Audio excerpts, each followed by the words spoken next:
Hello, April 2nd of the 365 Biblical Workout, and we're picking up at 2 Samuel chapter 16 and verse 15 of chapter 16.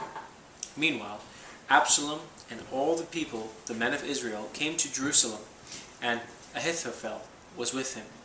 And so it was, when Hushai, the Archite, David's friend, came to Absalom, that Hushai said to Absalom, "Long live the king! Long live the king!" So Absalom said to Hushai, "Is this your loyalty to your friend? Why did you not go with your friend?" And Hushai said to Absalom, "No, but whom the Lord and his people and all the men of Israel choose, his I will be, and with him I will remain. Furthermore, whom should I serve? Should I not serve in the presence of his son? As I have served in your father's presence, so I will be in your presence." Then Absalom said to Ahithophel, "Give advice as to what we should do." And Ahithophel said to Absalom, "Go into your father's concubines, whom he has left to keep the house, and all Israel will hear that you are abhorred by your father.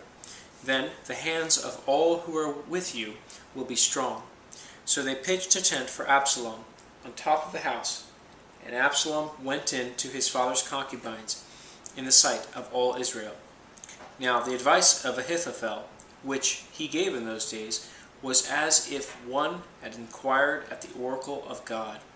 So was all the advice of Ahithophel, both with David and with Absalom. Chapter 17. Moreover, Ahithophel said to Absalom, "Now let me choose 12,000 men, and I will arise and pursue David tonight. I will come upon him while he is weary and weak, and make him afraid, and all the people who are with him will flee, and I will strike only the king. Then I will bring back all the people to you. When all return except the man whom you seek, all the people will be at peace." And the saying pleased Absalom and all the elders of Israel. Then Absalom said, "Now Hushai, the Archite also, let us hear what he says to do." And when Hushai came to Absalom, Absalom spoke to him, saying, "Ahithophel has spoken in this manner. Shall we do as he says? If not, speak up." So Hushai said to Absalom, "The advice that Ahithophel has given is not good at this time. For," said Hushai, "you know your father and his men, that they are mighty men, and they are enraged in their minds, like a bear robbed of her cubs in the field. And your father is a man of war, and will not camp with the people. Surely by now he is hidden in some pit, or in some other place. And it will be, when some of them are overthrown at the first, that whoever hears it will say, 'There is a slaughter among the people who follow Absalom.' And even he who is valiant, whose heart is like the heart of a lion, will melt completely. For all Israel knows that your father is a mighty man, and those who are with him are valiant men. Therefore I advise that all Israel be fully gathered to you from Dan to Beersheba, like the sand that is by the sea, for multitude, and that you go to battle in person. So we will come upon him in some place where he may be found, and we will fall on him as the dew falls on the ground. And of him and all the men who are with him there shall not be left so much as one. Moreover, if he has withdrawn into a city, then all Israel shall bring ropes to that city, and we will pull it into the river, until there is not one small stone found there."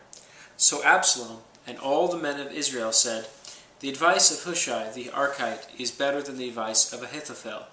For the Lord had purposed to defeat the good advice of Ahithophel, to the intent that the Lord might bring disaster on Absalom. Then Hushai said to Zadok and Abiathar the priest, "Thus and so Ahithophel advised Absalom and the elders of Israel, and thus and so I have advised. Now therefore send quickly and tell David, saying, 'Do not spend this night in the plains of the wilderness, but speedily cross over, lest the king and all the people who are with him be swallowed up.' Now Jonathan and Ahimaaz stayed at En-Rogel, for they dared not to be seen coming into the city. So a female servant would come and tell them, and they would go and tell King David. Nevertheless, a lad saw them and told Absalom. But both of them went away quickly and came to a man's house in Bahurim, who had a well in his court, and they went down into it. Then the woman took and spread a covering over the well's mouth, and spread ground grain on it, and the thing was not known. And when Absalom's servants came to the woman at the house, they said, "Where are Ahimaaz and Jonathan?" So the woman said to him, "They have gone over the water brook." And when they had searched and could not find them, they returned to Jerusalem. Now it came to pass, after they had departed, that they came up out of the well, and went and told King David, and said to David, "Arise, and cross over the water quickly, for thus has Ahithophel advised against you." So David and all the people who were with him arose and crossed over the Jordan. By morning light, not one of them was left who had not gone over the Jordan. Now when Ahithophel saw that his advice was not followed, he saddled a donkey and arose and went home to his house, to his city. Then he put his household in order and hanged himself and died, and he was buried in his father's tomb. Then David went to Mahanaim, and Absalom crossed over the Jordan, he and all the men of Israel with him. And Absalom made Amasa captain of the army instead of Joab. This Amasa was the son of a man whose name was Jithra, an Israelite, who had gone in to Abigail, the daughter of Nahash, sister of Zeruiah, Joab's mother. So Israel and Absalom encamped in the land of Gilead.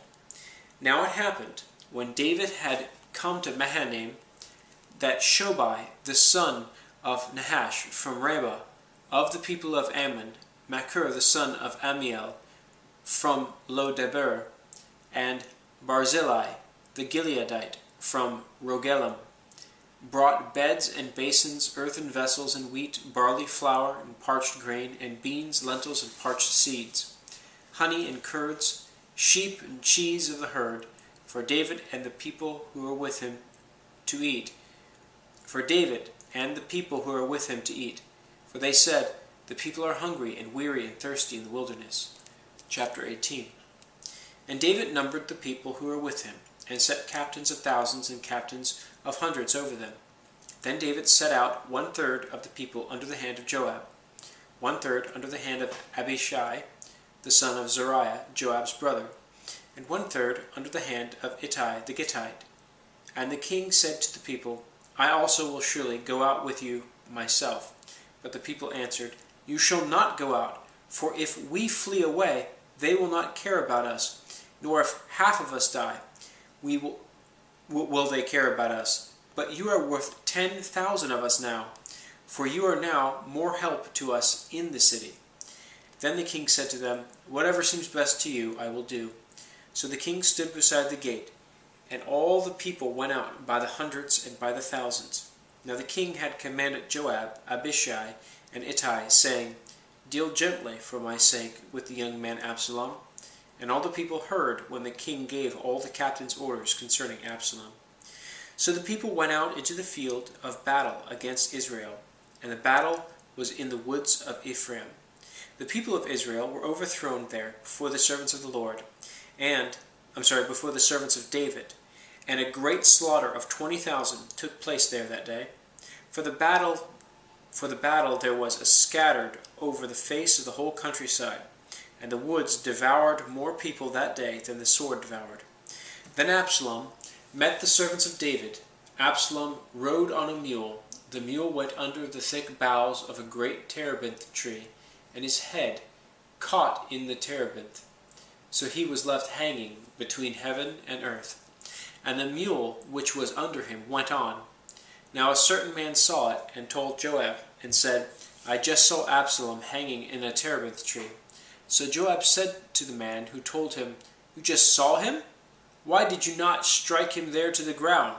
I would have given you 10 shekels of silver and a belt."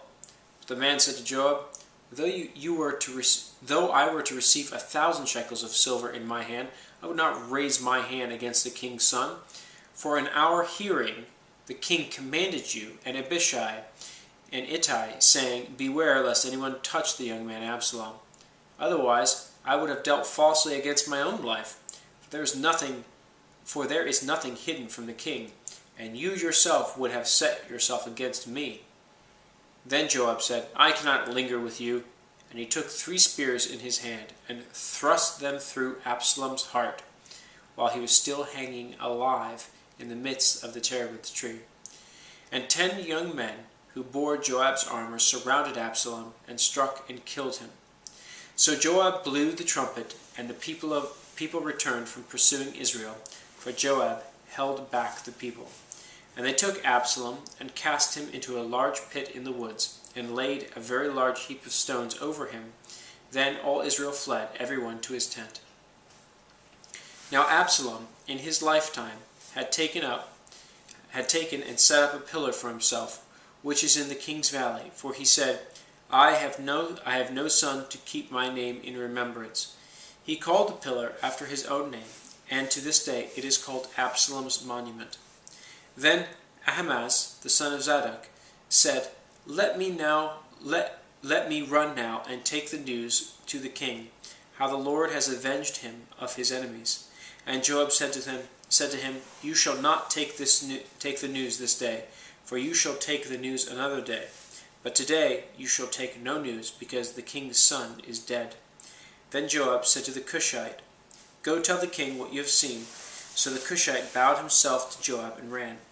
And Ahimaaz, the son of Zadok, said again to Joab, But whatever happens, please let me also run after the Cushite. So Joab said, Why will you run, my son, since you have no news ready? But whatever happens, he said, let me run. So he said to him, Run. Then Ahimaaz ran by the way of the plain and outran the Cushite. Now David was sitting between the 2 gates, and the watchman went up to the roof of the gate, to the wall, lifted his eyes and looked, and there was a man running alone. Then the watchman cried out and told the king, and the king said, If he is alone, there is news in his mouth. And he came rapidly and drew near. Then the watchman saw another man running, and the watchman called to the gatekeeper and said, There is another man running alone. And the king said, He also brings news. So the watchman said, I think the running of the first is like the running of Ahimaaz, the son of Zadok. And the king said, He is a good man, and comes with good news. So Ahimaaz called out and said to the king, All is well. Then he bowed down with his face to the earth before the king, and said, Blessed be the Lord your God, who has delivered up the men who raised their hand against my lord the king. Then the king said, Is the young man Absalom safe? Ahimaaz answered, When Joab sent the king's servant and me, your servant, I saw a great tumult, but I did not know what it was about. And the king said, Turn aside and stand here. So he turned aside and stood still. Just then the Cushite came, and the Cushite said, There is good news, my lord the king, for the Lord has avenged you this day of all those who rose against you. And the king said to the Cushite, Is the young man Absalom safe? So the Cushite answered, May the enemies of my lord the king, and all who rise against you to do harm, be like that young man. Then the king was deeply moved, and went up to the chamber over the gate, and wept. And as he went, he said thus, O my son Absalom, my son Absalom, if only I had died in your place. O Absalom, my son, my son. And Joab was told, chapter 19. And Joab was told, Behold, the king is weeping and mourning for Absalom. So the victory that day was turned into mourning for all the people. For the people heard it said that day, The king is grieved for his son. And the people stole back into the city that day, as people who are ashamed steal away when they flee in battle. But the king covered his face, and the king cried out with a loud voice, O my son Absalom, O Absalom, my son, my son. Then Joab came into the house to the king and said, Today you have disgraced all your servants who today have saved your life, the lives of your sons and daughters, the lives of your wives and the lives of your concubines, in that you love your enemies and you hate your friends. For you have declared today that you regard neither princes nor servants, For today I perceive that if Absalom had lived and all of us had died today, then it would have pleased you well. Now therefore arise, go out, and speak comfort to your servants. For I swear by the Lord, if you do not go out, not one will stay with you this night. And that will be worse for you than all the evil that has befallen you from your youth until now. And the king arose and sat in the gate, and they told all the people, saying, There is a king sitting in the gate. So all the people came before the king, for everyone of Israel had fled to his tent. We're going to end there, and we're going to pick up tomorrow at chapter 19, verse 9. Until then.